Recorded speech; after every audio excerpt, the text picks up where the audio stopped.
Bom, aqui na sala está o professor Luiz Eduardo Machado, né, um professor da Fundação Getúlio Vargas. Ele é doutor em Business Administration, aí voltado para a área de gestão estratégica, mestre em administração de empresas, né, na área de marketing e docente, né, da Fundação Getúlio Vargas, há 17 anos. Então, ele já está aí conosco, né? Porque a Strong é uma parceira da Fundação Getúlio Vargas, né? A Strong Business School, muitos de vocês já sabem, é uma parceira da Fundação Getúlio Vargas. Então, as unidades de Santos, Santo André, Osasco e Alphaville pertencem ao nosso grupo e nós administramos aí a realização desses cursos de pós-graduação da FGV.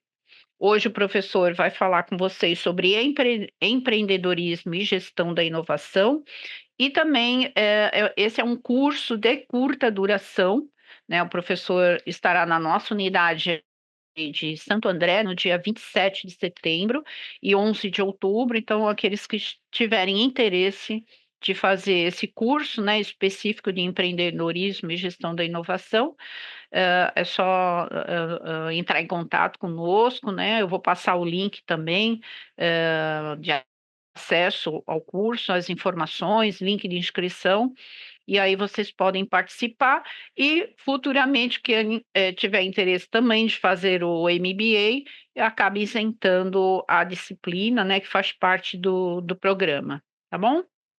Então, desejo a vocês aí uma ótima palestra, né? Uma ótima aula, participem aí com o professor. Então, vou passar a palavra ao professor Luiz Eduardo Machado. Obrigada aí a todos. Boa noite, sejam todos muito bem-vindos. É um prazer recebê-los aqui em nome da FGV, né? E também em nome da Strong.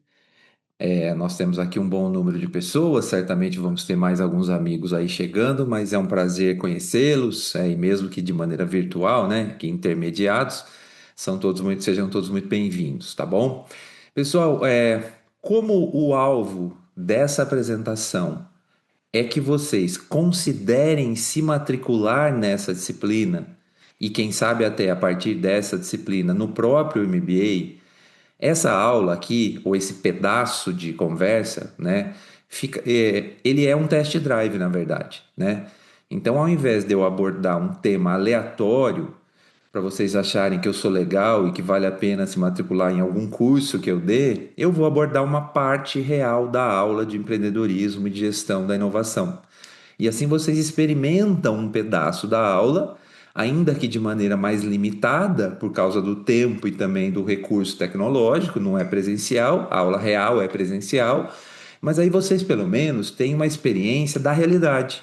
Então, o que eu vou fazer aqui é mostrar para vocês um recorte, um pedaço da aula, né? Como se a gente pegasse a nossa aula de empreendedorismo e gestão da inovação e recortasse aqui uma hora de conversa, tá? É importante entender que o pedaço da aula que eu vou recortar, ele vai ser apresentado aqui da melhor maneira possível, mas não é a mesma coisa do que na sala de aula. Então, na sala de aula, por exemplo, tem possibilidade de interação, possibilidade de explorar melhor os assuntos por causa do tempo. Então, aqui eu vou apresentar o conteúdo para vocês terem uma noção do que acontece aqui, né? Poderem considerar se matricular na matéria, etc. E aproveitar certamente o conteúdo também abordado, mesmo que não se matricularem, né? Eu acho que há um ganho nessa discussão. Mas é importante entender que em sala de aula existem algumas variáveis do contato e também de você ter a matéria toda na mão, vamos falar assim, que não podem acontecer aqui. Então, eu diria para vocês aqui que essa nossa conversa é realmente aquele test drive que você faz quando você vai comprar um carro. Você vai na concessionária, aí a pessoa deixa você dar uma volta, mas é aquela volta mais ou menos, né? Porque não é a volta que você vai naquele lugar que você queria, e você pula o buraco, você vai na estrada de terra, né? É aquela volta que eles fazem você andar naquele caminho pré-determinado, certinho, retinho. Então, a nossa volta aqui é uma volta que dá para você sentir o carro. Com certeza você vai ver potência do carro, né? mas não dá para explorar a realidade. Então é importante saber disso, porque senão fica uma frustração, ou mesmo acha que o carro consegue andar mais, eu diria isso, tá bom? Mas eu creio que nós teremos aqui um bom tempo, seja para quem topar se matricular, ou mesmo para quem usufruir do conteúdo, tá bom? Primeira coisa, pessoal, deixa eu dar um panorama para vocês do conteúdo da matéria. A gente tem essa matéria aqui, que é oferecida em 2 sábados. Acho que a próxima vez aí que a Margarete mencionou são 2 sábados. Eventualmente ela é oferecida em 4 noites da semana, dependendo de data. Mas essa matéria ela aborda 2 assuntos que se relacionam. O primeiro assunto é o empreendedorismo e o segundo assunto é a inovação. Só que esses assuntos, eles têm uma proximidade muito grande. Já já nós vamos conversar sobre o que é empreender e você vai perceber que quando a gente empreende, necessariamente a gente inova. E quando a gente inova, necessariamente a gente empreende. Então, em certo momento da aula, eu separo esses assuntos para a gente estruturar conhecimento didaticamente, o que é inovação, etc. Mas, na verdade, inovação e empreendedorismo, eles caminham bastante próximos, né? Quando a gente pensa em gestão empresarial real. Então, na parte do empreendedorismo, a nossa matéria aborda como abrir o seu próprio negócio e fazer sucesso. Então, o que eu faço se eu quiser ter um negócio próprio? Aonde eu vou, quais são os caminhos, quais são as possibilidades. Então, nós abordamos aqui a questão da abertura do negócio próprio, você se transformar num empresário, numa empresária, num país muito desafiador como é o Brasil, né? É quase uma falta de juízo ser empresário nesse país, tamanha é a contrariedade e a dificuldade que as pessoas colocam. Mas, seja por vontade ou por necessidade, muitos de nós são e serão empresários, empreendedores, empreendedores, e aí a gente aborda nessa matéria esse caminho. Então, a matéria fala sobre o que é empreendedorismo, quais são as dificuldades, a matéria fala sobre franquia, como é que eu avalio para comprar uma franquia, quais são as franquias que são boas, quais que não são, como é que eu avalio e negocio, quanto que custa uma franquia. Então nós abrimos a caixa de Pandora da franquia, né? Franquia é um assunto que as pessoas acham que entendem, mas quando a gente entende a franquia, a gente percebe que é mais escorregadio do que as pessoas pensam. Então nós pensamos, mas se eu abrisse uma franquia, como que eu tenho que fazer? Onde eu tenho que ir? Que jeito que eu avalio uma circular de oferta? Que jeito que eu negocio? Quanto é que custa? Então, uma parte da aula é dedicada a empreender através de franquia. Aí nós temos uma parte que trata do negócio se eu abrir sozinho. Então eu não vou abrir franquia, não, eu vou abrir sozinho. O que eu preciso para abrir sozinho? Quais são as competências necessárias? Mas e se eu já tenho um negócio e eu quero crescer? Se eu quero empreender, não é de abrir o primeiro negócio, mas de crescimento, desenvolvimento, novas unidades. Quais são os caminhos? Por exemplo, será que eu tenho uma farmácia? Será que eu posso ser uma rede de franquia? Eu? Ou será que é melhor abrir uma filial? Ou será que é melhor ter um sócio operador? Ou será que é melhor fazer licenciamento? Então, nós abordamos também estratégias de empreendedorismo para quem já tem negócio, no sentido de desenvolvimento. Aqui nós abordamos também, na categoria empreendedorismo, como ter uma boa ideia. Onde é que estão as boas ideias? E se eu tenho uma ideia, como é que eu sei se a minha ideia é boa ou não? Então nós temos ferramentas de modelagem, né? São ferramentas técnicas que a gente avalia a ideia. Olha, essa ideia, ela é boa, ela não é boa. Então, onde estão as boas ideias? Como é que eu avalio a minha ideia? Como é que eu organizo a minha ideia? Isso é a parte de modelagem de ideia de negócio. Aí nós tratamos também aqui sobre sócio. Como conseguir um sócio investidor para colocar dinheiro na minha ideia ou no meu negócio? Como ter um sócio trabalhador que trabalha comigo durante o período sem que eu apareça no Cidade Alerta acusado de assassinato de sócio. Então, como sobreviver a uma sociedade? Como é que a gente faz isso, né? Então, nós abordamos aqui o conceito de acordo societário, de como é que a gente organiza uma sociedade, porque muitos dos empreendedores sofrem por causa de sociedade, sofrem por causa de sócio, confusão de sócio. Então, existem formas de organizar a sociedade, né? E aí não é na questão jurídica, não é a questão jurídica, é a questão de combinação. Então, nós abordamos a questão do sócio investidor, como é que o que eu procuro num sócio investidor, como é que eu organizo um sócio trabalhador. E também plano de negócios. Aí a gente oferece aqui a software para fazer plano de negócios. A inteligência artificial habita na nossa aula grandemente, né? Hoje aqui eu não vou poder abordar ações de IA, mas a gente usa muita IA aqui. Tem IA participando da aula, IA como programa para fazer cálculos financeiros de plano de negócio. Então tem bastante tecnologia de inteligência artificial e de programação que é aliada a quem quer abrir o negócio. Aí na outra parte da inovação, nós abordamos o que é inovação, como é que a gente faz para melhorar os processos e tarefas que nós trabalhamos no dia a dia com inovação, como é que a gente faz para melhorar produtos e serviços com inovação, como é que a gente faz para criar coisas que ninguém nunca criou, porque tem inovação incremental, que é melhorar, e tem inovação radical, que é criar algo novo. Então, nós conversamos aqui de maneira bem prática, com o uso da IA, inclusive, como criar produtos novos e negócios novos que ninguém nunca criou, qual que é o caminho, como melhorar o que eu estou fazendo, como engajar as pessoas na inovação. Então, o tema do empreendedorismo e da inovação, eles caminham bastante juntos, embora em certo momento da aula a gente faz um recorte para focar, né? Ó, vamos aprender sobre inovação, o que é ambidestria empresarial, né? Que é um conceito hoje que as grandes empresas trabalham bastante de inovação. Então, a matéria ela é voltada para quem quer se movimentar, se arriscar para ganhar mais. Aí é o caminho do empreendedorismo e da inovação.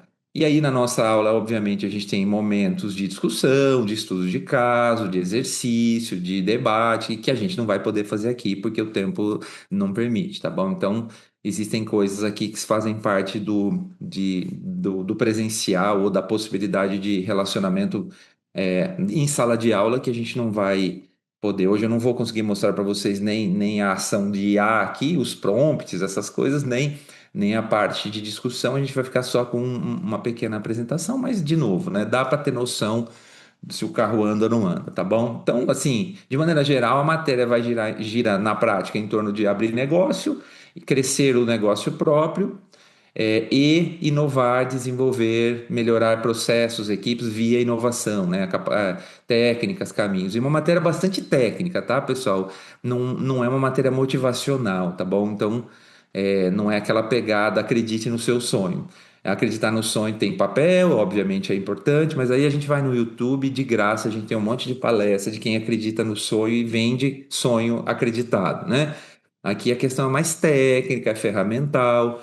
Nós podemos falar de motivação e sonho, certamente que falaremos, mas a ênfase aqui é mais em ferramentas, em acessos, em colocar o prompt correto na IA para a IA te ajudar. Então, é a parte que geralmente falta na discussão de empreendedorismo, que é a parte de conhecimento técnico, a parte de conhecimento mais sólido, de segurança para tomar a decisão, porque a questão motivacional, a questão de força de vontade, isso é muito importante, mas isso já tem bastante, né?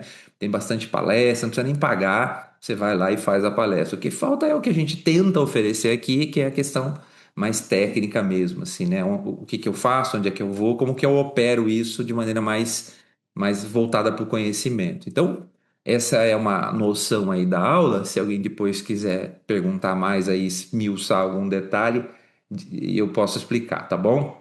Então, pessoal, recortando um pouquinho a nossa aula aqui, a primeira coisa que a gente conversa na aula é o que eu vou conversar aqui, que é um assunto bem interessante. O que que é empreendedorismo, né?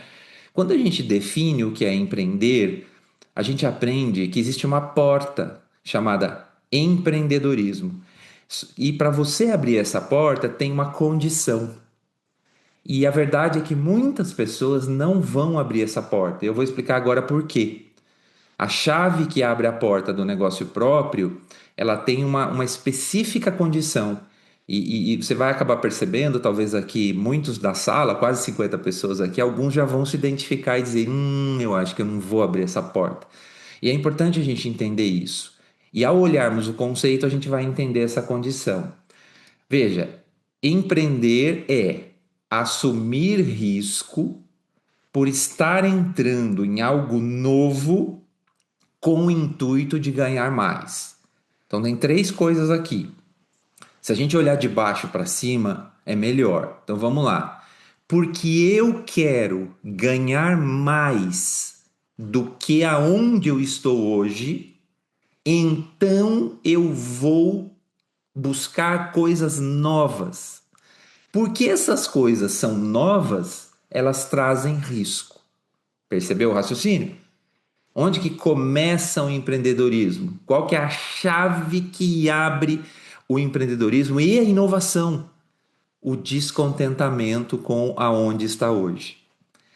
E aqui eu já quero explicar uma coisa para vocês, que embora possa ter exceção para o que eu vou dizer aqui, é uma regra muito poderosa.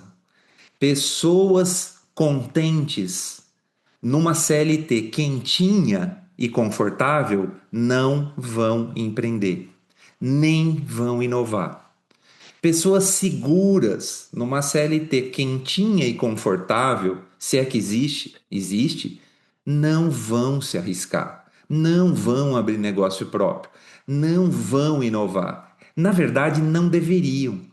Porque veja o raciocínio: se eu tenho tudo o que eu preciso, onde eu estou hoje, na minha posição atual, e se eu estou contente suficientemente, e se eu não corro risco, por que que eu vou me meter em um negócio novo que pode tomar de mim a segurança que eu tinha e me fazer perder tudo aquilo que eu já tenho?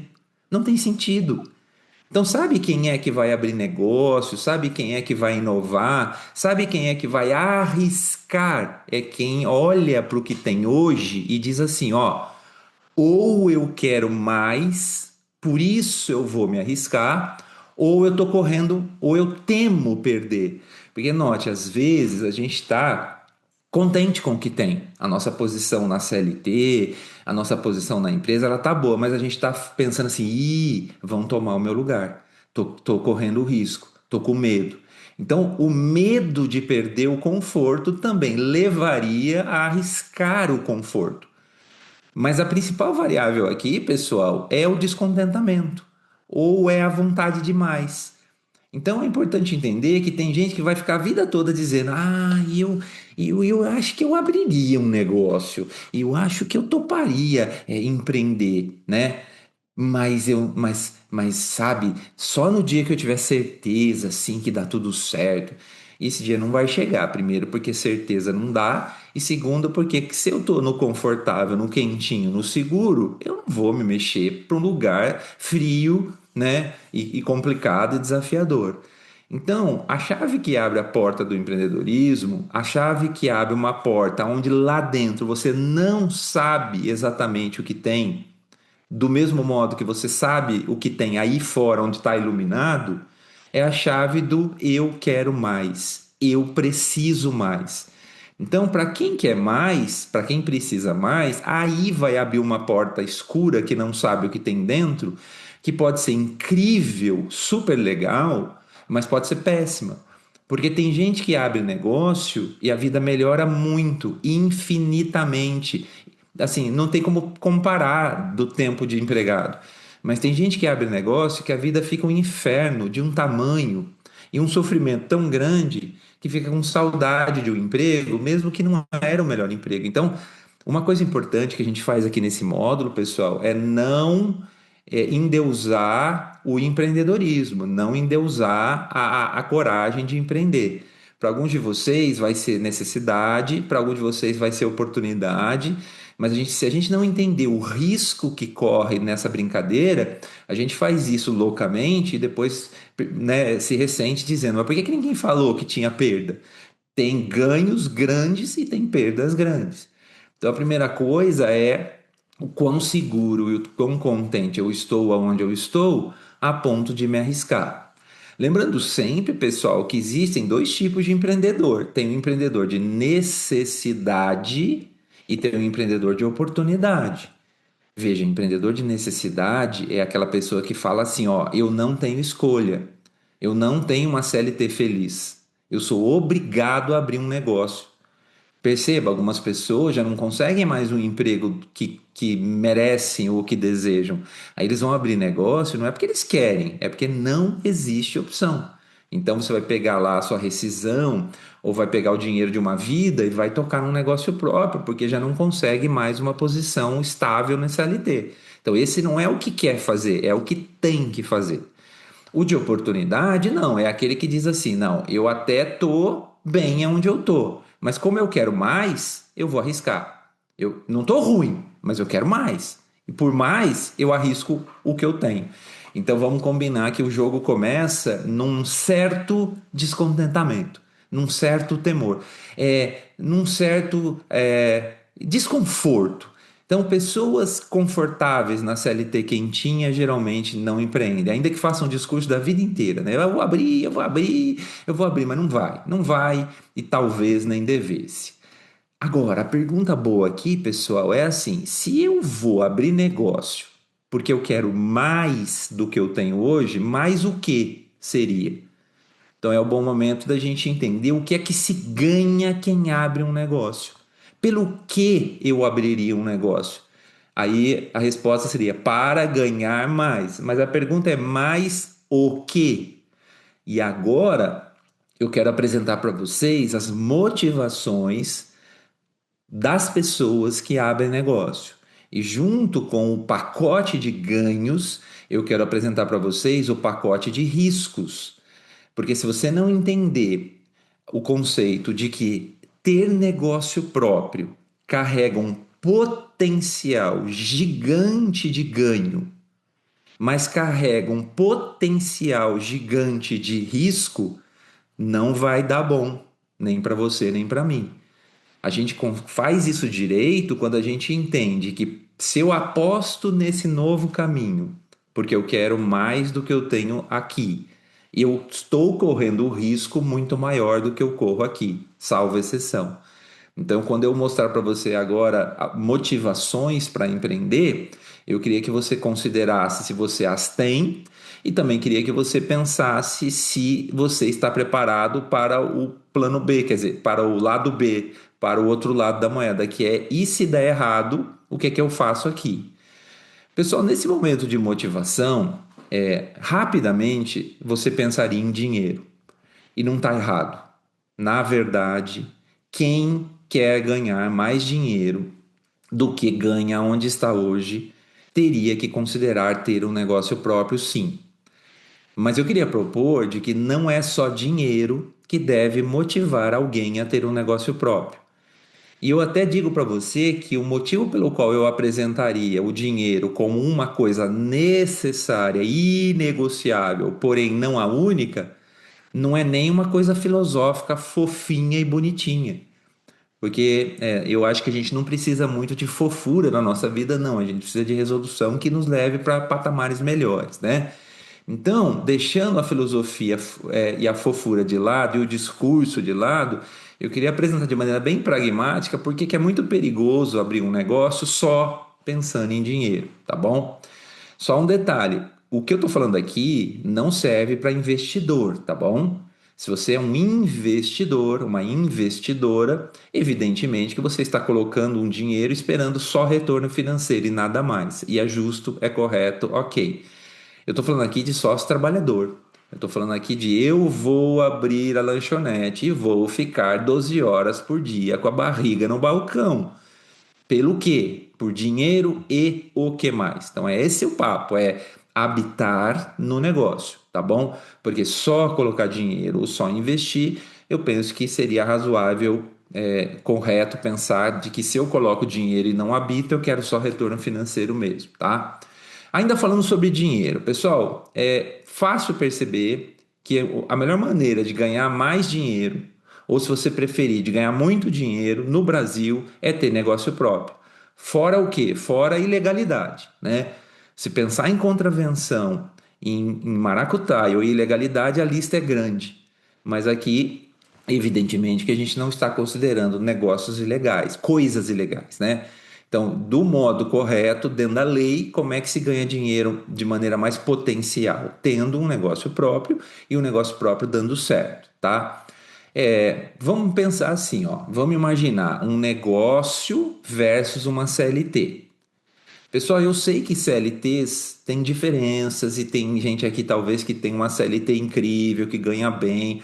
Mas pega uma CLT média, tá? Uma CLT de um ser humano médio e pega um negócio médio também, tá? Então eu vou falar de CLT aqui em termos, né, genéricos, mas eu sei que existem CLTs que têm a exceção do que eu estou falando. Mas pensa comigo, numa CLT, num vínculo empregatício, eu tenho um limite de ganho financeiro. Porque existe um limite da empresa onde eu trabalho. Porque existe um limite do mercado de trabalho.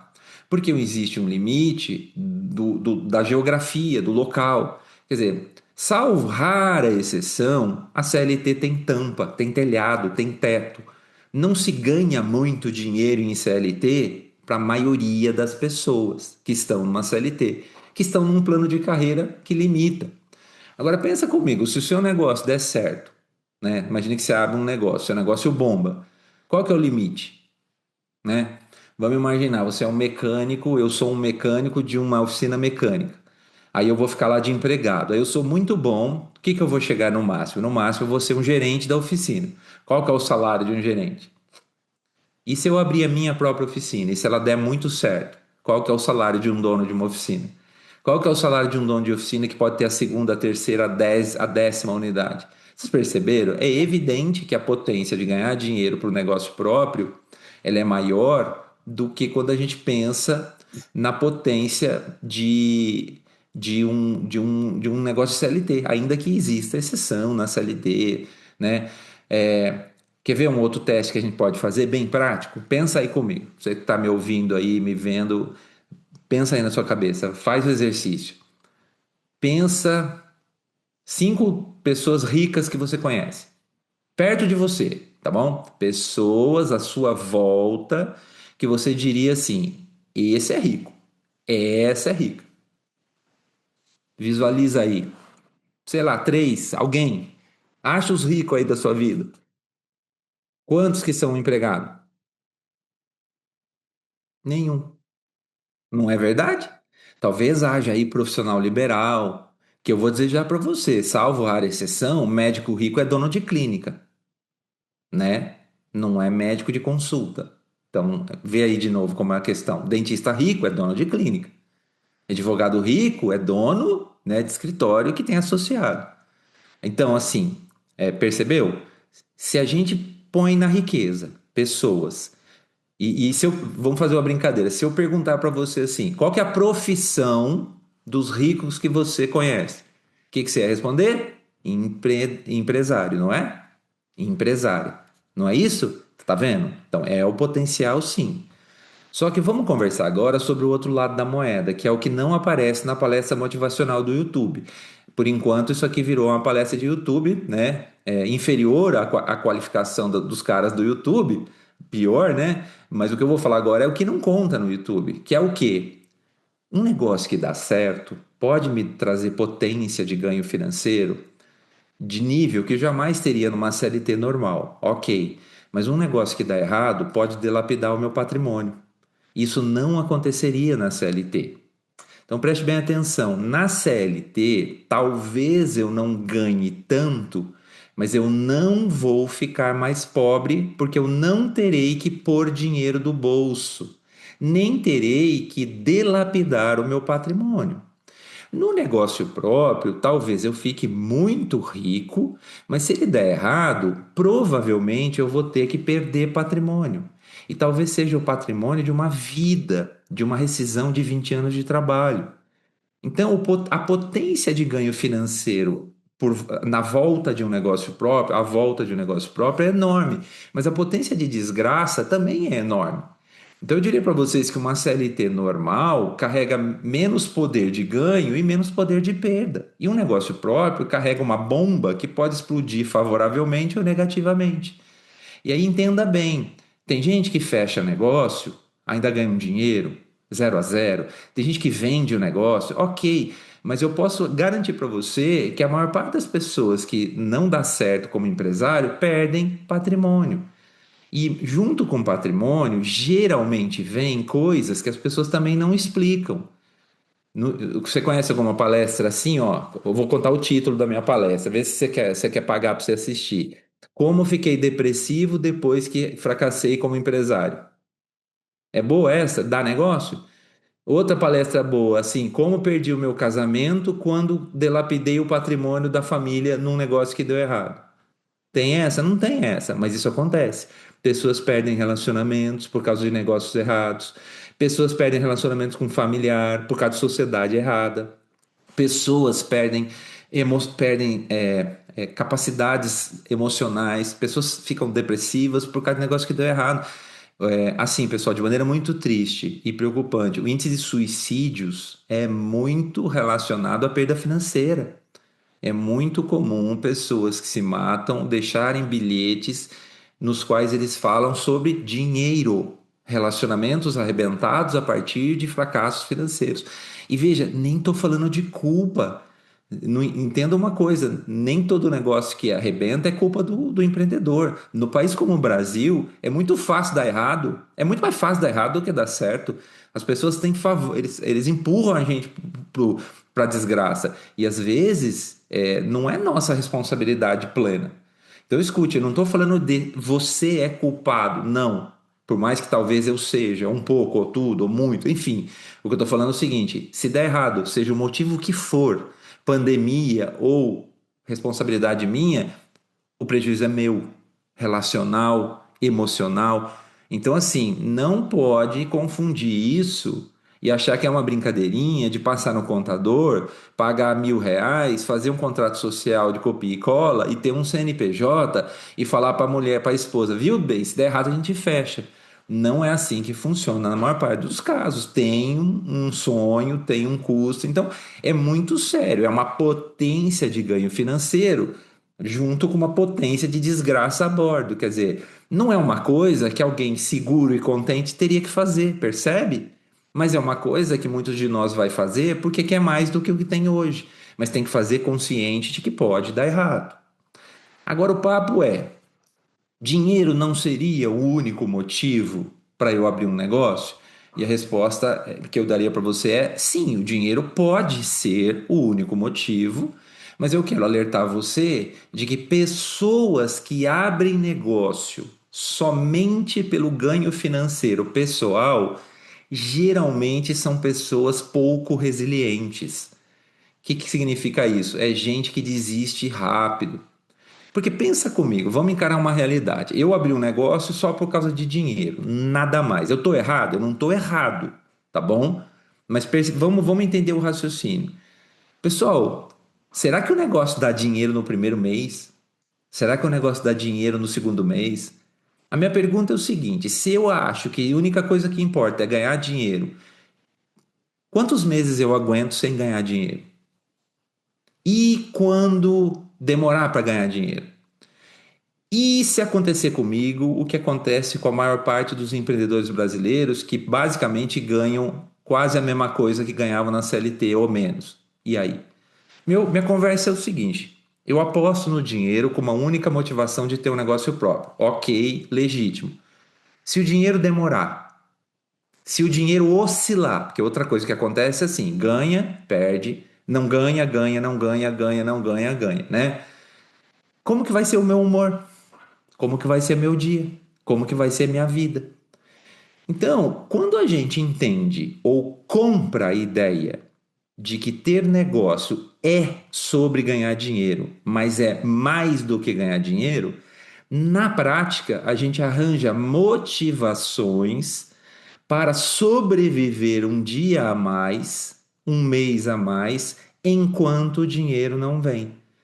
Veja que eu não estou abordando nenhum tipo de filosofia fofinha. Embora haja aqui talvez uma discussão filosófica acerca, né, do que é ter negócio num país como o Brasil, mas eu estou falando de uma coisa bem prática aqui para você. Gente que ia ganhar dinheiro, vou usar uma hipótese aqui, gente que ia ganhar dinheiro no ano 3 do negócio, desistiu no ano 2 porque não ganhou dinheiro nos primeiros 24 meses. Posto que se tivesse outras motivações, enquanto espera o dinheirão, talvez esperasse e no mês 36 ganhasse o dinheirão. Veja que a questão de aliar motivações ao dinheiro, ela entra na questão motivacional. É assim, enquanto o dinheiro não vier, pelo que eu continuaria? Lembrando sempre que isso não pode ser eterno, né, pessoal? Ninguém está brincando aqui de não ter como viver. Então, assim, meu papo é: o que poderia colocar no meu coração, além de dinheiro, para me impulsionar a continuar, perseverar enquanto o dinheiro não vem, quando o dinheiro oscila, ou mesmo a contrabalancear a questão financeira até no meu próprio coração, né? Porque um dos efeitos colaterais de pensar só em dinheiro é talvez ser uma espécie de dinheirista, né? Aí quando a gente é muito dinheirista, talvez a gente comece a arrastar alguns passivos relacionais. Então vamos combinar: dinheiro está na mesa, eu não negociaria isso, eu e você queremos ganhar mais e é legítimo ganhar mais. O que os empreendedores de sucesso colocariam junto com o dinheiro? E aqui eu estou colocando um outro sabor, tá bom, pessoal? Um outro ingrediente. Quando a gente pega empreendedores de sucesso, incluindo financeiramente, tá bom? Será que era só dinheiro? Será que sempre foi só dinheiro? E aí, quando a gente conversa com eles, eu converso com tantos, a gente percebe que nunca foi só sobre dinheiro. E aí a gente começa a entender que talvez o dinheiro veio num pacote de motivações em que ele era uma parte importante, mas ele não era o último. Então, o que que eu ponho ao lado de dinheiro para motivar o meu ânimo de ter um negócio? Segunda coisa, impacto na vida de terceiros.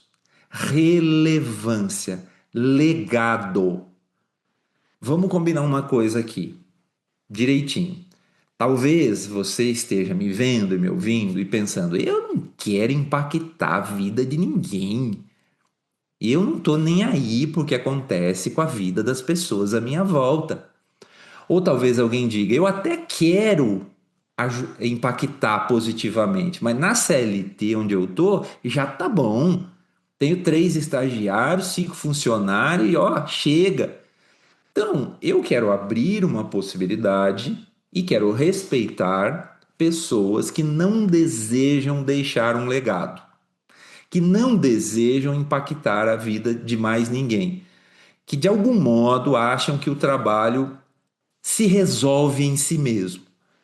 Se eu tivesse tempo aqui, ou se eu tivesse credibilidade com você, ou se você me ouvisse, eu tentaria lhe convencer de que um trabalho voltado para mim mesmo é uma garantia de insatisfação, porque eu não me basto e rapidamente eu acharei desgosto nisso chamado trabalho. E eu tentaria lhe convencer de que todo trabalho foi criado para alguém, para outro, e de que se eu não entender que o benefício do outro faz parte do meu ganho, eu nunca vou me dar bem no trabalho, porque o trabalho não foi feito para mim. Mas eu não consigo esticar essa conversa aqui. O que eu consigo te dizer é: eu guardo o respeito e o direito de quem não quiser ser relevante nem causar mais impacto. Ok. Mas eu sei que eu estou falando aqui para quase 50 pessoas e tem gente aqui, meus amigos, talvez seja você, que senta na sua cadeirinha de empregado e pensa: eu queria impactar mais gente. Eu queria fazer mais do que eu estou fazendo aqui. Eu queria levar as pessoas para um lugar melhor. Então, quando eu abrir o meu negócio, eu terei um barco e o barco será meu. E eu colocarei pessoas nesse barco e eu levarei essas pessoas para um lugar melhor. E se esse barco crescer, eu colocarei mais pessoas nesse barco e levarei essas pessoas para um lugar melhor. E eu terei no meu coração uma grande alegria. O meu barco mudou a vida dessas pessoas. Então é muito importante entender que um negócio exerce poder sobre a vida de terceiros. E de que se eu abro um negócio sem entender o impacto que eu causarei, eu estou perdendo a potência de ter um negócio. Mas pensa comigo, quanto é que te interessa de verdade causar impacto na vida de terceiros? Porque ter um negócio é ter esse barco e essas pessoas estão aí dentro. Eu poderia aqui ficar o dia todo falando sobre isso, mas vamos rapidão aqui, pessoal. Coisas que eu escuto, você também já deve ter escutado. Eu já ouvi de empresários assim: o meu funcionário me procurou e me disse: eu estou realizando o sonho da minha vida. É a primeira vez que eu vou viajar de avião. Por quê? Porque eu trabalho aqui. Graças a esta empresa, a este emprego e ao seu esforço, eu vou realizar um sonho de fazer uma viagem de avião. Para você, nada. Para a pessoa, um sonho da vida. Quantas histórias do tipo: o meu filho é o primeiro da nossa família que está se formando na faculdade. Sabe por quê? Porque eu trabalho aqui. Porque eu trabalho nessa empresa.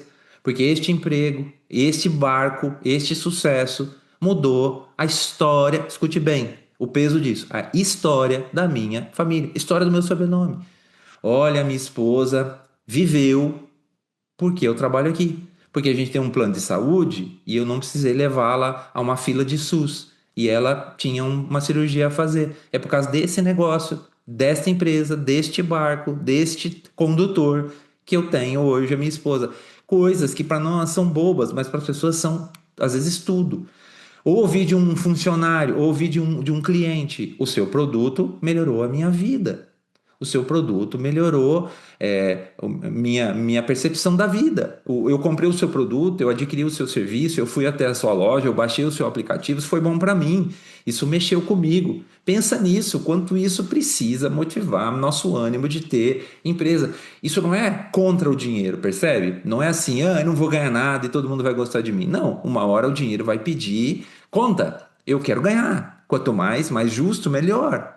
Mas eu quero que as pessoas sejam impactadas. Então, ter negócio causa impacto na vida de colaborador e das famílias, causa impacto na vida de fornecedor, causa impacto na vida de clientes. O que eu faço melhora a vida das pessoas. E isso precisa motivar. Quanto empreendedor que eu conheço que passou para tempos terríveis financeiros e que disse: se eu parar, meu cliente deixa de ter o que eu faço, e o que eu faço é muito importante para ele. O que eu faço muda a vida dele, o que eu faço melhora a vida dele, o que eu faço muda a família, enfim. Então, a comunidades, não, eu tô aqui, eu fecho a minha lojinha, eu fecho minha lanchonete, eu sou a única lanchonete aqui nessa comunidade. Quer dizer, é sobre impacto. Mas agora a gente precisa pensar no outro lado, na palestra que ninguém vai assistir. Você vai ter um barco, você vai colocar pessoas dentro. Se esse barco for para um lugar incrível, pessoas irão aonde elas jamais iriam sozinhas. Mas e se esse barco ir para for apanhado numa tempestade? E se esse barco virar? E se esse barco for para um lugar terrível e você for o condutor? Já pensou no peso disso? Porque se de um lado, se der certo, eu mudarei positivamente a vida das pessoas, pode dar errado e eu posso afundar a vida das pessoas. Você topa essa conversa? Ou alguém contou para você que ter negócio é só alegria de ganhar, ganhar e ganhar? Veja, pessoal, eu não sei qual é o seu estômago, tudo bem? Mas eu quero dizer para você que eu vejo muito empresário ficar sem dormir durante dias quando tem que demitir um pai de família, mesmo que a demissão seja necessária ou aspas justa, mas que este empresário sabe que aquela demissão vai trazer um dano terrível para uma família. Então, assim, será que eu tenho estômago para demitir um pai de família? Será que eu tenho estômago para, por exemplo, dias difíceis em que eu erre a minha decisão e todo mundo fique naquele barco chacoalhando e dizendo: mas por quê? Então, assim, se de um lado eu vou causar impacto positivo se der certo, se der errado, eu posso ser o responsável ou o corresponsável por desgraças que não haveria se eu estivesse sentadinho na minha cadeirinha de CLT. Percebeu? Então, talvez na CLT eu não faça grandes movimentos na vida de tanta gente, mas também eu não desgraço ninguém. No negócio próprio, a potência de sucesso é gigante. Quanta gente pode se beneficiar disso, mas a potência de responsabilidade por danos, ou por ilusões, ou por turbulências também é maior. Então, ganha-se dinheiro e perde-se dinheiro. causa-se impacto positivo, mas causa-se impactos negativos. E isso precisa ter estômago, isso precisa ter consciência e força mental. Por quê? Porque tem dia que realmente a coisa complica. Mas existe uma terceira coisa que eu apresentaria aqui para você como é, necessidade motivacional. É bem engraçado aqui um parênteses, tá, pessoal? Quando a gente conversa com as pessoas que têm negócio, tente fazer essa conversa. Você pergunta assim, e por que que você está ganhando dinheiro? Às vezes as pessoas falam, a maioria vai falar que não. Às vezes é mentira, né? Porque no Brasil é muito feio ganhar dinheiro. É importante entender que aqui a pessoa tem que mentir que é miserável, porque se falar que é empresário e que está bem sucedido, já vai ser né? Já vai ser classificado como alguma espécie de explorador das massas oprimidas. Então, é a desgraça cultural, né, do país. Não estou dizendo que não haja empresários exploradores das massas oprimidas, ok? O que eu estou dizendo é apenas que as pessoas mentem que estão em dificuldade financeira no negócio porque elas se viram alvo do sucesso, inveja, esse tipo de coisa toda, né? Mas, enfim, a maioria dirá que não está ganhando, e eu quero dizer para você que eu creio que essa é a verdade. Já já vou te mostrar os números aqui. Mas, enfim, aí você pergunta: se você não está ganhando, se você está ganhando a mesma coisa da CLT, rapaz, por que que você fica aqui? Talvez alguém fale sobre o impacto, ok? Mas eu vou falar para você o que que as pessoas vão dizer. É o terceiro motivo. Curiosamente, esse terceiro motivo é o energético mais potente. Que louco. É sobre dinheiro? Ok. É sobre impacto? É legado? Ok. Mas esse terceiro motivo, curiosamente, é o que mexe mais, eu acho, no coração empreendedor. Sabe o que que é? Desejo de autonomia. Desejo de autoria, desejo de liberdade. Tá ganhando mais que ganhava na CLT? Não, tô ganhando a mesma coisa. É mais divertido? Não, dá mais trabalho. Tá trabalhando menos? Não, tô trabalhando mais. E por que que você faz isso? Porque eu não quero chefe incompetente mandando em mim. Aqui quem manda sou eu. Bem assim, sem fofura, sem frases fofinhas de livrinho. A vida real é assim.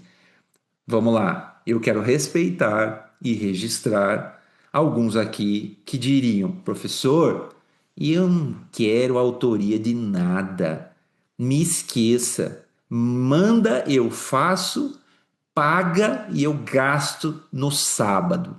Me deixa quieto com esse negócio de autoria, autonomia. E eu quero ser coadjuvante, eu quero ser árvore no jogral escolar. Lembra na escola a gente fazia aquele jogral medonho e alguém falava, eu sou a árvore, né? Ou naquele negócio de apresentação de trabalho, viu? Alguém falava, eu vou passar o slide. É o passador de slide. Essa vai ser minha posição. Então eu quero dizer para vocês que alguns legitimamente têm direito de dizer, eu não quero autoria de nada, eu fico feliz aqui naquele filme que passa 820 nomes, o meu é o 821.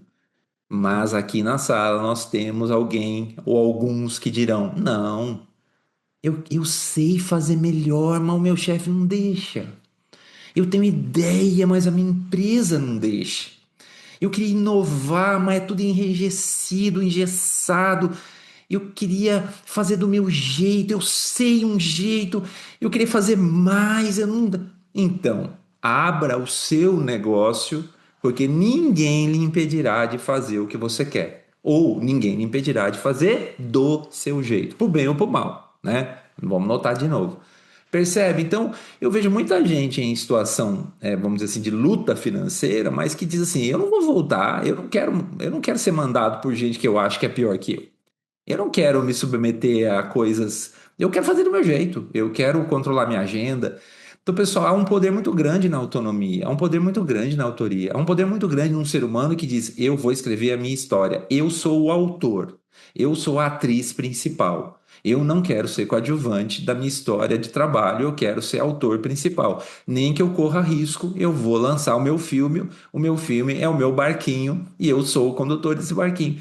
Tá certo? Então, assim, entenda bem isso. É como um pássaro numa gaiola. Gaiola se chama CLT. Tudo bem? Vínculo empregatício. Tem gaiola boa, tá bom, pessoal? Tem gaiola grande. Tem comidinha no quinto dia útil dentro da gaiola. Tem cesta básica na gaiola. A gaiola protege do sol. A gaiola protege da chuva. A gaiola protege do gato que quer comer o pássaro. A gaiola pode ser melhor ou pior, mas ela é protetora. Mas ela é gaiola. Quando você sai da gaiola, do vínculo empregatício e vai voar, você pode ir a lugares que jamais a gaiola deixaria, mas por outro lado, você pode ser comido pelo gato. Leia-se a concorrência. Você pode passar fome, porque não há mais quinto dia útil. Você pode passar frio, porque não há mais cobertura. Então, quando a gente assume a autoria, entenda bem isso, a gente assume um sonho de fazer coisas incríveis do meu jeito. Ok, mas se der errado, quem que foi que assinou? Eu. Quem que criou? Eu. Ainda que eu não seja o único responsável. Perceba, se eu sou um pássaro que sai da gaiolinha da CLT para fazer voos autônomos para lugares incríveis, eu vou ter que me virar pela comida, eu vou ter que me virar contra o gato, coisas que eu não faria numa CLT normalzinho, tá? Cada caso. Ok? Então, assim, outra coisa, pessoal, na minha cabeça, vê se eu olho para o meu chefe, eu olho para a empresa que eu trabalho e penso, eu faria melhor.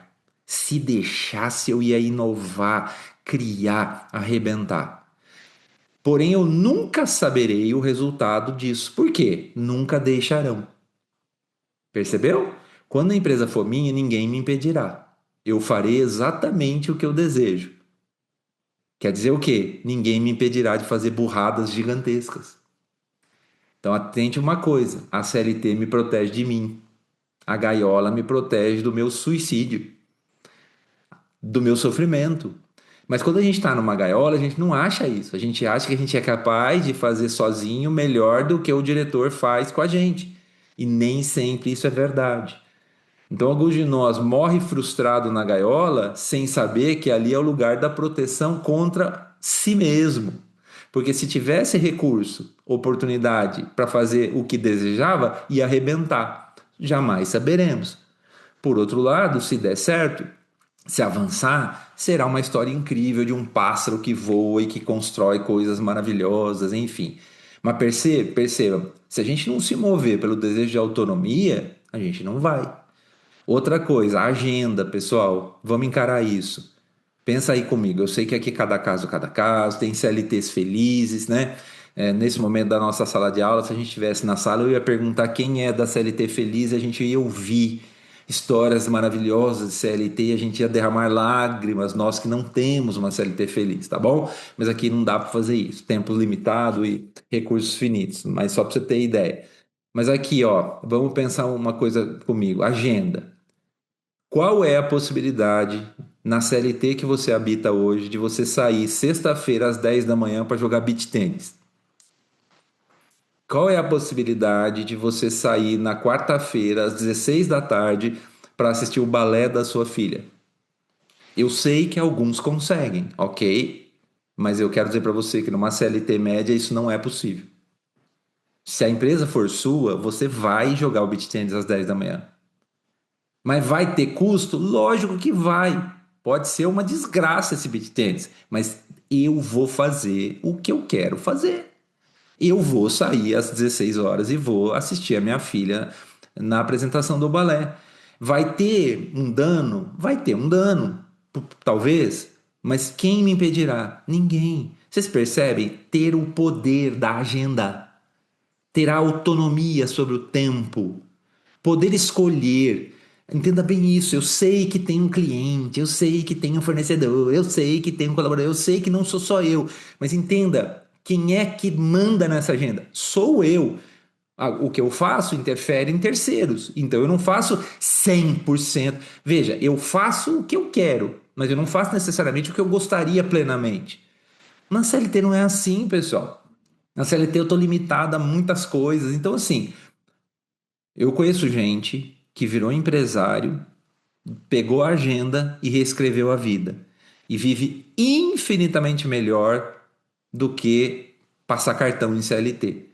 Gente que, claro, deu certo, etc., mas assim, diria, Deus me livre de ter horário fixo nessa vida.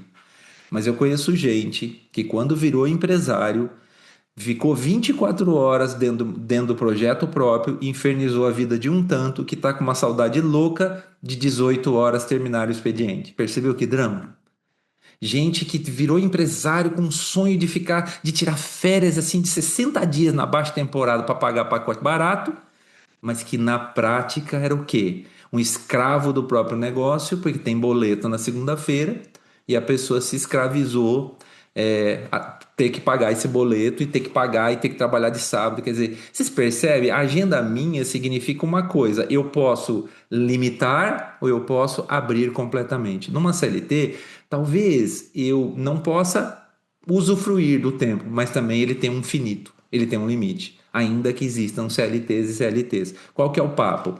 É por dinheiro, é por legado, impacto e terceiros, é por fazer algo maior do que eu faço hoje, e é porque eu quero fazer do meu jeito, e eu quero controlar minha agenda, e eu quero fazer escolhas que não me deixam onde eu tô. Sabendo que se der errado no dinheiro, eu vou ficar mais pobre, se der errado no impacto, talvez eu arraste pessoas para o buraco. E se der errado na autoria, eu vou passar, né? Eu vou ter esse peso de fazer besteira, ou de desestruturar minha vida, ou de trabalhar que nem louco sem parar, e vou ter saudade da vida, talvez, um pouco mais confortável de uma CLT que tem horário, tá? Então percebe, pessoal, é muito mais do que. Vamos pegar um CNP. Vamos abrir. Eu falei com o amigo, vamos abrir, né? Vamos junto aqui, a gente vai abrir, vai dar tudo certo. Pessoal, na nossa aula aqui, a gente tem momentos como esse aqui, em que existem links para material externo, tá? Então, aqui só estou dando um exemplo. Esse aqui é um material que os alunos podem. Você pode abaixar isso se você quiser, é só apontar o seu celular aí no código de barra, se tiver interesse. Mas só para mostrar que a gente tem bastante material externo e de consulta. Aqui é uma pesquisa sobre empreendedorismo, a maior pesquisa do mundo, se chama GEM.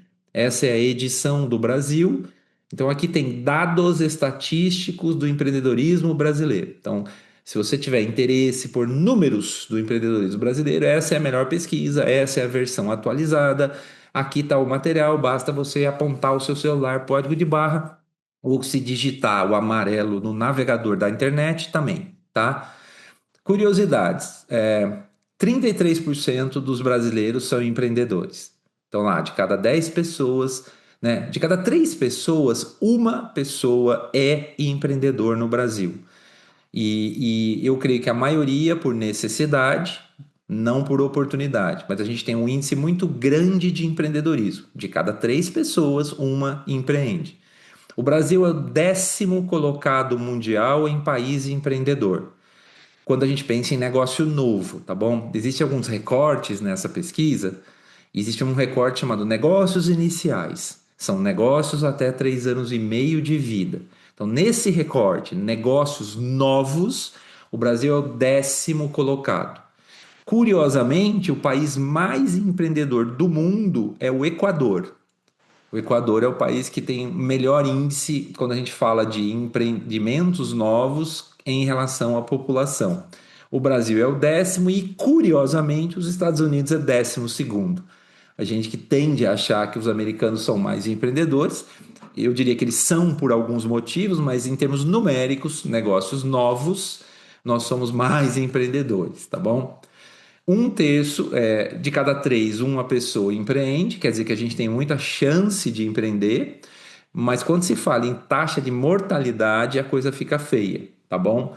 Um detalhe, pessoal, no Brasil é muito difícil falar em fechamento de empresa, é muito difícil medir mortalidade por uma razão brasileira.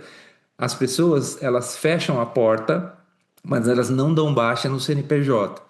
Então você fica esse negócio esquisito, né? O negócio não existe de verdade, mas ele existe no CNPJ. Então é muito difícil medir mortalidade no Brasil, porque tem gente que desiste, mas não dá baixa, tá bom? Me parece que quem melhor trata esse assunto fala que a taxa de mortalidade no Brasil é 50% a cada 3 anos.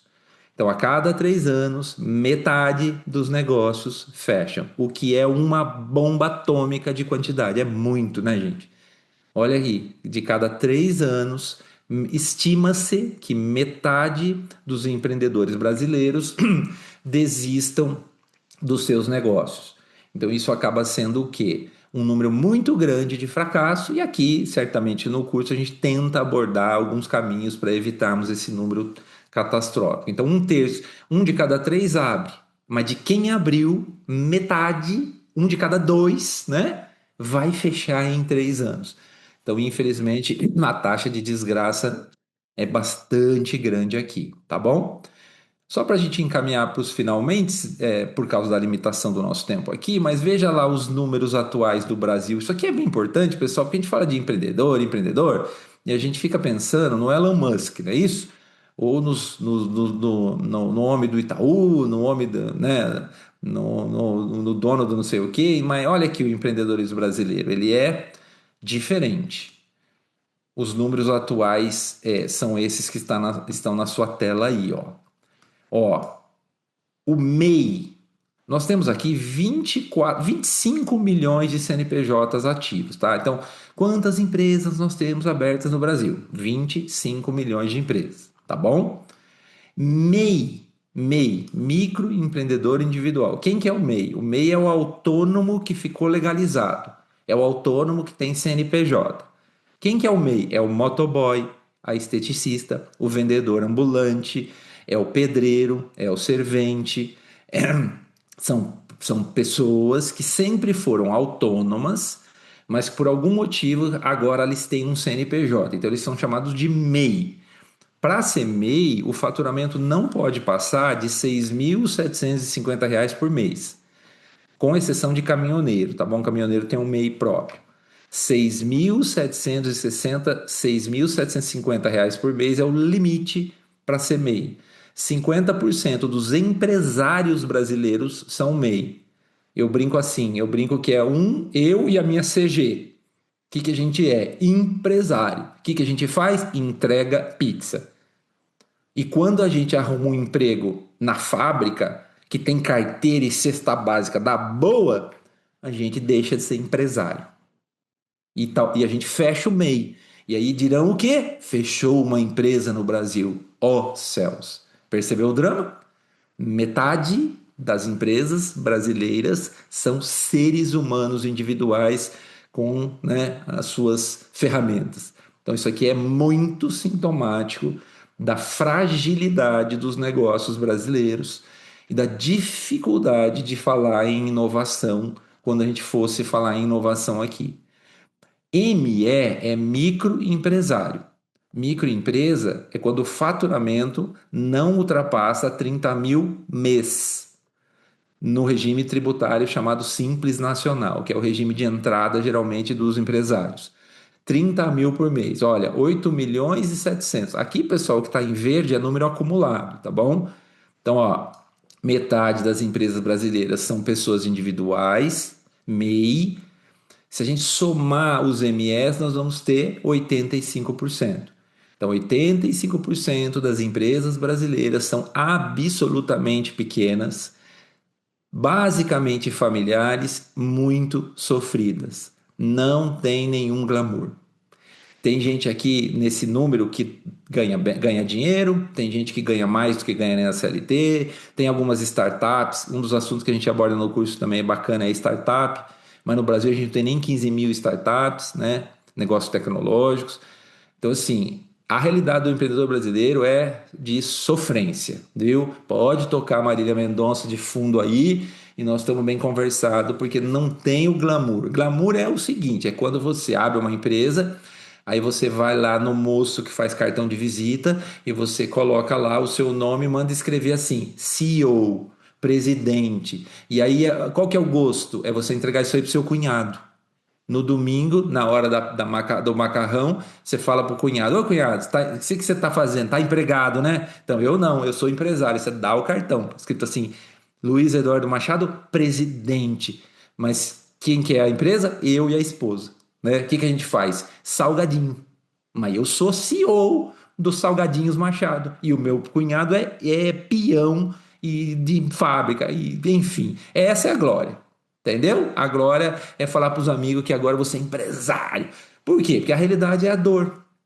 Gente que vai bem, gente que vai mal, mas perceba a fragilidade. Essa é a minha questão. Perceba como o número é frágil, como as pessoas são, como é carente de tudo. EPP, empresa de pequeno porte, faturamento no máximo 4.800 ano. 4 milhões e 800 ano, limite do regime tributário chamado Simples Nacional. Quando você fatura mais de 4.800, você sai do Simples Nacional, aí tem que virar lucro presumido ou lucro real, mas é 4.800 que limita a empresa pequena. Então, olha lá, 92% das empresas abertas no Brasil são pequenas, barra familiares, barra sofridas. Tem gente incrível? Gente incrível. Tem gente que ganha dinheiro? Gente que ganha dinheiro. Mas não tem o glamour da palestra do YouTube, né? Não, não é, né? Não é todo mundo que criou a startup e vendeu por 1 bilhão. A maioria aqui está vendendo o almoço para pagar o jantar, sim, mas tantos aqui, com todas as dificuldades, diriam e contariam histórias do tipo: eu não voltaria atrás. Porque aqui eu faço coisas que não me deixavam fazer onde eu estava, porque aqui eu impacto mais pessoas e porque aqui eu ganho para mim o que antes eu ganhava para os outros. Então percebe, curiosamente, que muitos não voltariam atrás, mesmo sendo luta, luta, luta. Então é um caminho incrível e desafiador. É isso que é empreender, é entrar no que é incrível e entrar no que é desafiador. Isso aqui que conta como demais, né? 8% são empresas médias e empresas grandes. Então, vocês aqui que trabalham em multinacional, vocês estão em 8% das poderosas empresas brasileiras que habitam. Isso aqui é uma conversa que faria mais sentido numa sequência em que a gente fosse discutir inovação para a gente entender quanto é precária a inovação, né? E aqui a gente pode começar a ter um pouquinho de tremor mesmo, assim, né?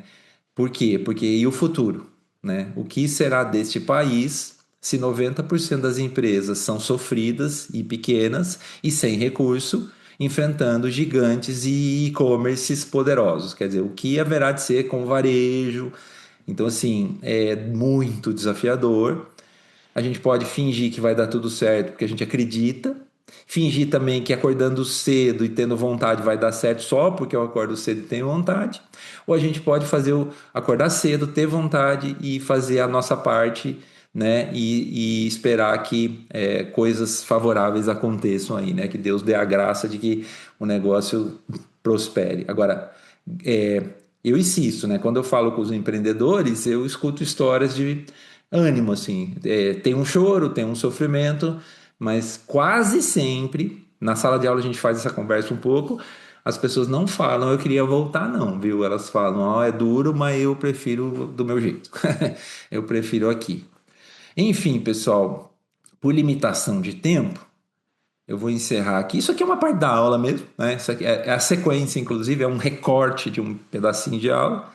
Aqui nós seguiríamos na sequência aqui tratando sobre franquias e etc, tá? É, se alguém tiver alguma pergunta ou quiser dar alguma opinião e contar alguma história, se a Margarete aí permitir, no nosso tempo, é, podem fazer. Aí você precisa só abrir o seu microfone aí, tá bom? Tem que, não sei quantos aqui estão habituados ao tal do Zoom, mas tem um botãozinho aí de abrir microfone, aí você pode participar se quiser. De repente uma pergunta, de repente uma opinião, enfim. Eu tenho, professor, se você me Oi, permite. Christian. Boa Boa noite, noite. Boa bem-vindo. noite, tudo bem? Muito se falou nessa aula, né, dos riscos, da dificuldade, de ser um empreendedor no Brasil, né? Em que ponto, ou até que ponto, o conhecimento, cursos, MBA, ou seja, todo o amparo de conhecimento minimiza esses riscos, minimiza essa dificuldade? Puxa, Christian, essa pergunta é muito boa, mas ela não tem uma resposta simples, porque se a gente olhar o histórico até agora, a resposta tende a ser não ajuda nada. Sabe por quê? Porque veja de hoje para trás Quem que ganhou dinheiro como empresário? E você vai encontrar um monte de gente que não tem nem MBA, nem estudo, nem nada. Então, a história de sucesso brasileira é bastante presente pessoas sem instrução que hoje são donos de império. Porém, a pergunta é: hoje, abrindo agora e pensando no futuro, concorrendo contra globalizações, IAs, e-commerce, eu consigo fazer sucesso igual o meu vô, fugido da guerra, fez? E a resposta é provavelmente não. Então, o grande desafio é a gente entender que os desafios de um negócio hoje não são os mesmos que o meu avô tinha quando há 40 anos ele começou a fábrica. E embora ele tenha feito tudo tão incrível de maneira pouco estudada, eu eu com pouco estudo ou pouco conhecimento, vamos chamar assim, enfrentar gente que tem formação, tem ferramenta, etc., a minha chance é muito menor. Eu diria para você que o meu avô enfrentou outros imigrantes como ele e venceu, mas eu vou enfrentar multinacionais com muitos PhDs e MBAs e eu não tenho certeza que só a vontade vai resolver. Então eu diria, Christian, que sim, conhecimento, curso, ferramenta, IA, junto com vontade, capacidade, é necessário. O desafio é que quando a gente olha para trás, a sensação é que não foi, mas eu acho que são dias diferenciados, eu acho que são dias novos. Eu acho que a gente pensar, por exemplo, numa pequena loja de varejo, né? Que sempre existiu na capacidade do pai de se relacionar com as pessoas, enfrentando um Mercado Livre avassalador, né? Um Shopee avassalador. Não funciona mais só a capacidade de ser legal e se relacionar, precisa de gestão de caixa, né? Precisa de tecnologia. Então, assim, me parece que olhando para o futuro e para frente, conhecimentos, tecnologias, ferramentas são essenciais para a sobrevivência e crescimento, o que não era verdade até então. Até se a gente olhar os números de empreendedorismo, vai ver que a maioria tem baixo nível educacional. Mas eu não acho que essa história vai se estabelecer mais. Eu acho que daqui para frente, ou de um tempo para frente, eu acho que os desafios são diferentes, sabe? E vamos dizer, quem gosta aí do futebol, eu acho que o campeonato antes era outro campeonato, entendeu? O Pelé era incrível mesmo, mas ele jogava outro campeonato. O Pelé hoje talvez fosse incrível, mas ele talvez tivesse que desenvolver novas habilidades e treinamentos que ele não precisou. Então eu creio que sim, eu acho que eu vejo que pessoas mais preparadas têm mais chance, se a gente puder falar assim. O que não é garantia. Então, se eu aprender, eu vou. Não, não tem garantia, porque tem variáveis externas. Tem o Brasil, né? Tem as alegrias tupiniquins, não é isso, pessoal? Mas assim, se eu fizer a minha parte, eu aumento a minha chance. Então, penso que sim, Cristo. Mais alguém, pessoal? Podem perguntar aí, pessoal. Se tem aqui um chat aqui, se alguém quiser escrever, mas tá? Se alguém quiser fazer por escrito aqui, às vezes não quer falar, não tem microfone, tá bom? Tá. Ah, agora acabei de ver uma. Professor, Oi, pode falar. uma pergunta. Tem a questão da gente empreender sozinho e tem hoje a questão das franquias, né? Qual Sim, que o fato das vezes a pessoa que não tem tanto conhecimento investir em franquias ao invés de partir do zero, isso teria uma chance maior de dar certo o negócio ou os riscos são iguais tanto se você partir do zero quanto você partir de uma franquia? Porque hoje a maioria das tem é, muitas franquias que dão certo, tem outras que não dão, é, né? E assim, tem muita mudança no decorrer dos anos, né? Às vezes é. uma coisa que está em alta hoje, daqui 6 meses não está. E a questão da concorrência. Como é que você vê hoje a questão das franquias e a questão da pessoa empreender por si só? É. Então, Silvia, boa noite, bem-vinda aí. Boa Obrigada. questão. Eu acho que a gente é fato, é um assunto mais longo, né? Mas vamos pensar rapidamente aqui. para ficar mais como provocação do que como resposta, porque eu acho que a resposta implicaria em mais Uhum. tempo. Comprar uma franquia sem saber o que está fazendo é muito pior do que abrir um negócio próprio sem saber o que está fazendo. Por uma razão muito simples, você vai gastar muito mais dinheiro numa franquia, vai ter uma multa de saída do contrato e vai perder muito mais se der errado do que perderia sozinho. Então eu diria assim, é necessário saber avaliar a franquia, porque se eu comprar uma boa franquia, eu realmente faço uma coisa ótima que eu não faria sozinho. Mas se eu comprar uma franquia ruim, é pior do que eu sozinho. Então aqui a gente está numa coisa assim, ó. Uma boa franquia é realmente melhor do que eu, com certeza. Mas uma franquia ruim é a desgraça plena, por causa dos custos do contrato. Então, assim, é muito importante saber avaliar a franquia, né? É muito importante saber lidar com a franquia. Porque nós temos hoje, para você ter ideia, mais de 3.000 franquias. Eu criei 3.280 marcas à venda. Então, assim, tem o McDonald's, tem o Boticário, tem a Copenhague, mas tem uma infinidade de franquia que ninguém nunca viu. E que a pessoa acha que é, então eu vou fazer. E daí compra lá uma franquia de quiosque de unha, aleatoriamente, estou falando aqui, e aí faz o pior negócio da vida. Então, assim, em teoria, franquia me faria ganhar com algo que eu não conheço. Mas na prática não é bem assim. Na prática eu preciso entender o jogo, porque senão eu faço um negócio péssimo. Então, franquia Perdão, boa é muito professor. bom, franquia ruim é o pior. Perdão, só estendendo a pergunta da Silvia. Existem mecanismos, ferramentas para a gente avaliar o que é uma boa franquia e o que é uma franquia Sim. ruim? Sim, com certeza. Existem variáveis que a gente consegue procurar, né?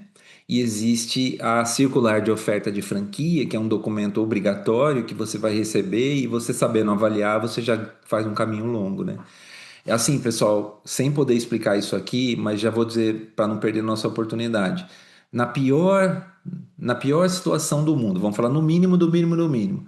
Visite 3 ou 4 ou 5 franqueados que tem a marca que você vai comprar. Pergunte como são as coisas. Você já vai evitar 80% da desgraça. Porque as pessoas não fazem isso. Elas não Uhum. visitam, elas se empolgam, elas sonham, elas acreditam, elas vão na loja modelo e ficam maluca, elas recebem propostas financeiras que não vão se efetivar. Então, assim, se você for a 3, 4, 5 unidades e você perguntar, se a coisa é ruim, as pessoas vão dizer.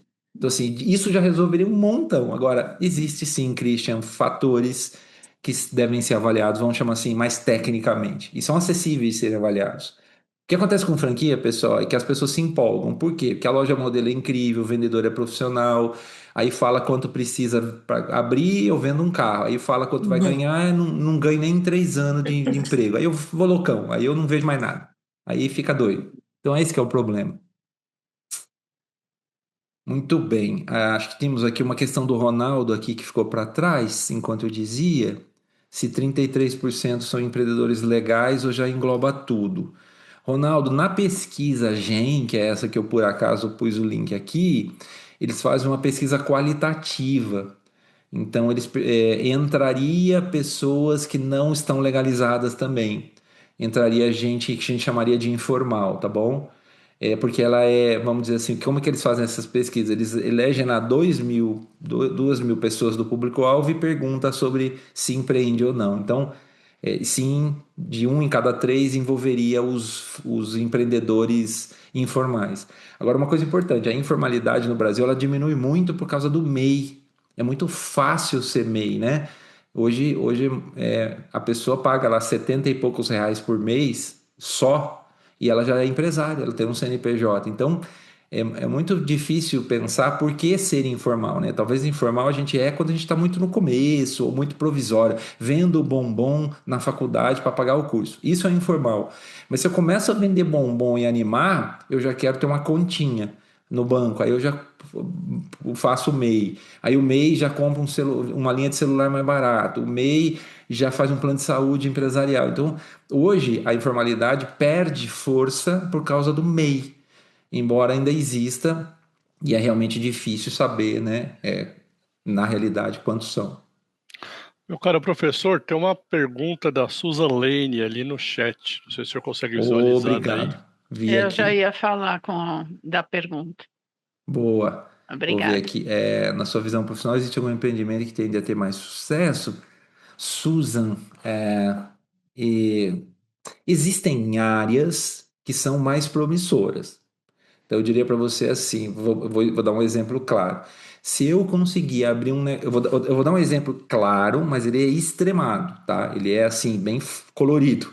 Só para a gente entender que, de fato, sempre haverá área boa e haverá área ruim. Mas dentro da área boa tem negócio bom e ruim, e dentro da área ruim tem negócio bom e ruim, tá? Então, assim, por exemplo, se eu abrir hoje um negócio na área de IA, eu diria para você que eu tenho mais chance. Agora, eu posso ter um bom negócio em IA ou um negócio ruim, mas a área é caliente, a área é quente, a área é promissora. Se eu abrir uma palheteria mexicana hoje, já é sofrido. Se eu abrir uma banca de jornal, eu estou extremando, já é sofrido. Mas eu posso ter uma banca boa ou uma palheteria boa. Vai ganhar mais do que a ruim, percebeu? Mas não é uma área que a gente diria, nossa, a palheta mexicana tá bombando. Não tá mais, né? Então, existem áreas que têm mais chance, de acordo com tendência de futuro, e existem áreas que têm menos chance.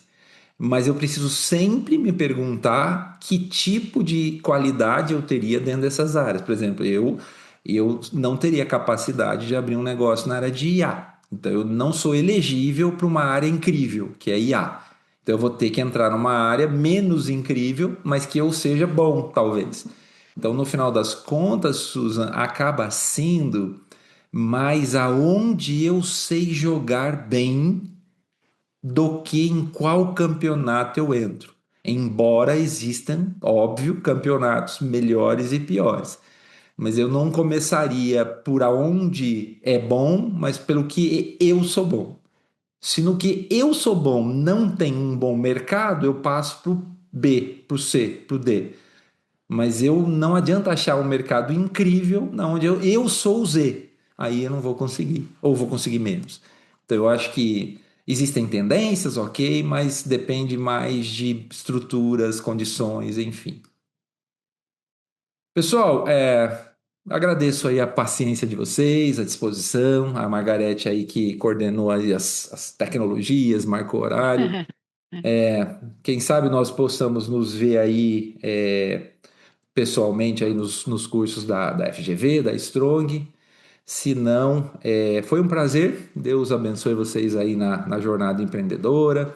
É um tempo curto, né? Muito poderíamos tratar aqui, mas como eu disse para vocês, é aquela voltinha no carro que você dá na concessionária para pensar se esse carro anda bem ou anda mal na realidade da sua vida, né? Lá na sua rua esburacada, se ele vai.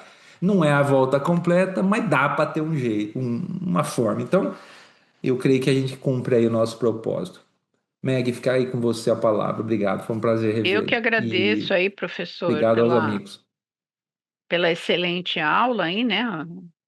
Dessa 1 hora, né? Como você mesmo comentou, né? O período é curto, né? Para passar tanta informação, né? E eu deixei aqui no chat o link do curso, né? De curta duração, que inclusive é você que vai dar esse curso. Mas também podem acessar a nossa, desculpa, nosso site, né? Onde tem todas as informações, né, dos cursos que estão disponíveis, né, de pós-graduação. E Tá. agradecer a todos aí a participação nessa nossa webinar. Obrigada aí, Pessoal, só, professor. só Margarete, uma observação, se você me Claro, permite, pois só para não, não haver por dúvida favor. aqui. Eu não ganho comissão por quantidade de alunos, tá bom, pessoal? Então, fiquem bem em paz em relação ao que eu vou dizer. Eu falei para vocês aqui de um conteúdo que é da aula que eu ministro, tá bom?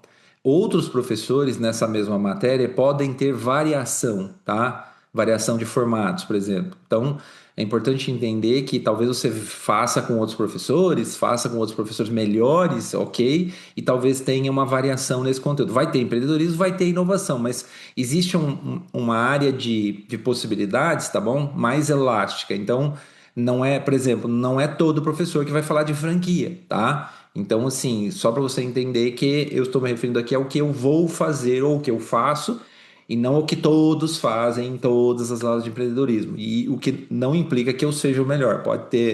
Pode ser outros melhores, podem ser outros conteúdos. Só para ninguém ficar frustrado, de repente se matricula em outra unidade da FGV e fala, eu vim aqui por causa daquele negócio e não teve nada disso, o slide é outro. Enfim, pode ser melhor, mas é outra concessionária, outro carro, tá bom?